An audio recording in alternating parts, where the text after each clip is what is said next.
कभी सोचा है कि जब किसी तार से बिजली गुजरती है तो क्या होता है? सिर्फ बल्ब नहीं जलता या पंखा नहीं घूमता, उसके आसपास एक अनदेखा जादू भी होता है।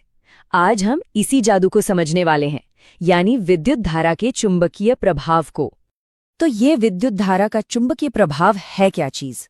देखिए, बिल्कुल सीधी सादी भाषा में, जब भी किसी तार में से करंट बहता है तो वो तार अपने चारों तरफ एक मैग्नेटिक फील्ड यानी एक चुंबकीय क्षेत्र बना लेता है। बस इसी असर को हम कहते हैं विद्युत धारा का चुंबकीय प्रभाव। ये एक इतना जबरदस्त कॉन्सेप्ट है जो हमारे रोजमर्रा के पंखों से लेकर बड़ी बड़ी क्रेनों तक को चलाता है।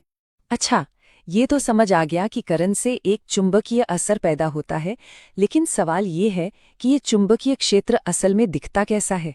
क्या इसकी कोई शक्ल होती है? चलिए अब जरा इसमें और गहराई से उतरते हैं। तो देखिए, चुंबकीय क्षेत्र वो एरिया है जहां किसी चुंबक का असर महसूस किया जा सकता है।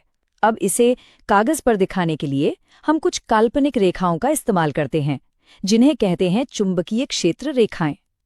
और जब करंट एक सीधे तार से गुजरता है ना, तो ये रेखाएं उस तार के चारों ओर गोल गोल घेरों की तरह होती हैं। बिल्कुल वैसे ही जैसे शांत पानी में पत्थर फेंकने पर लहरें बनती है ना, एक के बाद एक गोल घेरे, बस वैसा ही कुछ। चलिए अब इसे ड्रॉ करके देखते हैं। मान लीजिए ये एक सीधा तार है और इसमें करंट नीचे से ऊपर की तरफ जा रहा है। तो अब देखिए, इसके चारों तरफ ये गोल घेरे यानी संकेंद्रित वृत्त बन रहे हैं। यही है चुंबकीय क्षेत्र रेखाएं। और इन पर ये जो तीर देख रहे हैं ना, ये बहुत जरूरी हैं। ये हमें इन रेखाओं की दिशा बताते हैं, जो एक खास नियम से तय होती है। तो ठीक है, फील्ड तो बन गया, पर इसकी दिशा क्या होगी? डायरेक्शन कैसे पता चलेगी? या अगर इस पर कोई बल लग रहा है तो वो किस तरफ लगेगा? अच्छी बात यह है कि फिजिक्स ने हमें इसके लिए कुछ बहुत ही आसान और कमाल के नियम दिए हैं। आइए एक एक करके इन्हें जानते हैं। सबसे पहला और सबसे आसान नियम है दाहिने हाथ का अंगूठा नियम। आप भी इसे मेरे साथ करके देख सकते हैं।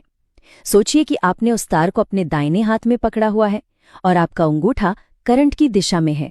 तो आपकी उंगलियां जिस दिशा में घूमकर तार को पकड़ेंगी, बस वही चुंबकीय क्षेत्र की दिशा होगी। है ना एकदम सिंपल? अब जरा इस डायग्राम पर नजर डालिए, इससे सब कुछ एकदम शीशे की तरह साफ हो जाएगा। ये रहा हमारा दाहिना हाथ, ये है सीधा तार यानी हमारा कंडक्टर। अंगूठा ऊपर की ओर करंट की दिशा दिखा रहा है, और ये देखिए मुड़ी हुई उंगलियां, ये बता रही हैं चुंबकीय क्षेत्र की एंटी क्लॉकवाइज दिशा। एक अदृश्य चीज की दिशा पता लगाने का कितना बढ़िया तरीका है ना? अब बारी है दूसरे नियम की, फ्लेमिंग का बायां हाथ नियम। ये नियम तब बहुत काम आता है जब कोई करंट वाला तार पहले से ही किसी दूसरे चुंबकीय क्षेत्र में रखा हो और हमें पता लगाना होता है कि उस पर धक्का किस तरफ लगेगा। इसके लिए अपने बाएं हाथ का अंगूठा, पहली उंगली यानी तर्जनी और बीच वाली उंगली यानी मध्यमा को एक दूसरे के 90 डिग्री पर फैलाइए। अब ध्यान से सुनिए, पहली उंगली दिखाएगी चुंबकीय क्षेत्र की दिशा, बीच वाली उंगली बताएगी करंट की दिशा, तो अंगूठा अपने आप उस तार पर लगने वाले बल की दिशा बता देगा। चलिए इसे भी डायग्राम से समझते हैं और भी क्लियर हो जाएगा। ये देखिए, ये है हमारा बायां हाथ, ये रही पहली उंगली जो चुंबकीय क्षेत्र की दिशा में है, ये है बीच वाली उंगली जो विद्युत धारा की दिशा बता रही है, और ये रहा अंगूठा जो इन दोनों से 90 डिग्री पर ऊपर की ओर है। यही है उस तार पर लगने वाले बल की दिशा। ये नियम बहुत ही ज्यादा इंपॉर्टेंट है क्योंकि इसी सिद्धांत पर हमारी इलेक्ट्रिक मोटर चलती है। अब आते हैं इस चुंबकीय प्रभाव के सबसे मजेदार और प्रैक्टिकल इस्तेमाल पर, और वो है एक विद्युत चुंबक यानी इलेक्ट्रोमैग्नेट बनाना। मतलब एक ऐसा चुंबक जिसका स्विच हमारे हाथ में हो, जब चाहे ऑन करें, जब चाहे ऑफ। चलिए देखते हैं ये कैसे बनता है। सोचिए, हमने एक नरम लोहे की कील ली और उस पर तांबे का तार लपेट दिया। इसे हम कुंडली या सोलेनॉइड कहते हैं।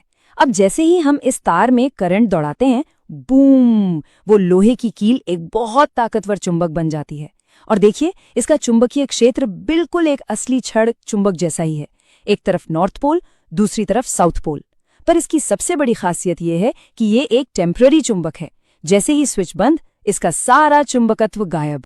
तो सवाल ये है कि क्या हम इस स्विच वाले चुंबक की ताकत को कंट्रोल कर सकते हैं, उसे और ज्यादा स्ट्रॉन्ग बना सकते हैं? जवाब है हाँ, बिल्कुल कर सकते हैं। इसकी ताकत कुछ बहुत ही सिंपल चीजों पर डिपेंड करती है।